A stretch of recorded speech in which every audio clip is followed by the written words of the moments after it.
Qizlarjonlar, sizdan juda ham ko'p savol keladi. Homilador ayollarga qanday muolajalar qilish mumkin?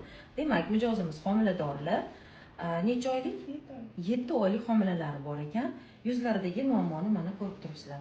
Demak, post-akne, ugridan qolgan izlar, ugrilar bor, cho'rni tochkalar bor. Yuz juda ham muammoli, ya'ni problemni deyiladi. Yuzda shamollash, yallig'lanish asoratlari kuzatilmoqda. Bu yuzga homiladorlarga eng zo'r muolajalardan bittasi bu korolevskaya chistka. Bugun sizga korolevskaya chistka muolajasini qilib ko'rsataman bu modelimda va shu yuzga maska o'rgataman uy sharoitida. Endi qizlarjonlar, ugridan qolgan dog'lar va quyoshdan tushgan dog'larni oqartirish uchun maska o'rgataman sizlarga. Uning uchun bizga 4 ta dona askorbin kislotasi tabletkasi kerak bo'ladi. Uni yaxshilab maydalab olamiz.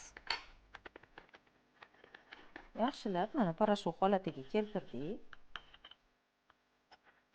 Endi bunga 1 choy qoshiqda kraxmal qo'shamiz. Va bunga 1 choy qoshiqda sut qo'shamiz. Yaxshilab aralashtirib olamiz. Quyuqroq massa hosil bo'lishi kerak. Uy sharoitida bu maskani ishlatmoqchi bo'lsanglar, avvalambor yuzingizni yaxshilab yuvib olinglar. Umuvалкада yuvib, toniklarda artib, keyin bu maskani surishni tavsiya qilaman. Maskani peshona qismidan boshlanadi. Sekin harakatlar bilan suriladi butun yuzga. Bu maskamiz yuzdagi mana ugridan qolgan izlarni ochartiradi va poralarni juda ham zo'r tortadi. Mana maskamizni surib bo'ldik. Maska 15-20 minut terida turadi. Mana maskamiz 15 minut turdi. Endi esa artib olamiz. Uy sharoitida влажный salfetkadan artib olasizlar. Maxsus kosmetologический bunaqa salfetkalarni qo'llab artib tashab, keyin yuvib yuborasizlar. Qizlarjonlar, bu maskamiz yuzdagi poralarni tortadi va ugridan qolgan va quyoshdan tushgan dog'larni juda ham zo'r oqartiradi.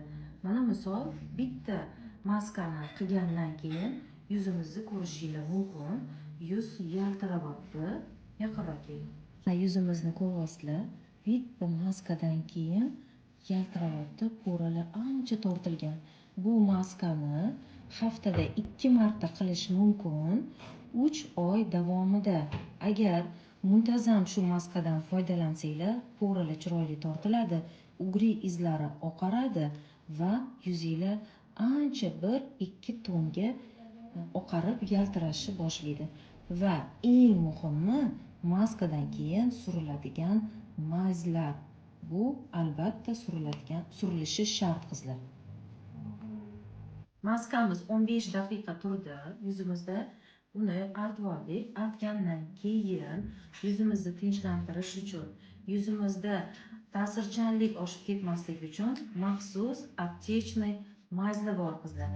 U mazlarni qaysiligi, uni qanday surish va qanday aralashtirib, qanday foydalanishi esa kommentariyada plus qoldirgan har bitta kuzatuvchimga alohida tashlab beramiz.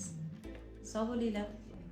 Agar shunaqa hamyonbop maskalarni ko'proq o'rgatishimni xohlasanglar, qizlarjonlar, like bosib qo'yasizlar, подписаться qilib qo'yasizlar va поделиться tugmasini bossanglar, yana ham ko'p sizlar uchun izlanib, yangi maskalar xudo xolasa o'rgatib boraman. Sog' salomat bo'linglar. Sizlarni juda ham yaxshi ko'raman.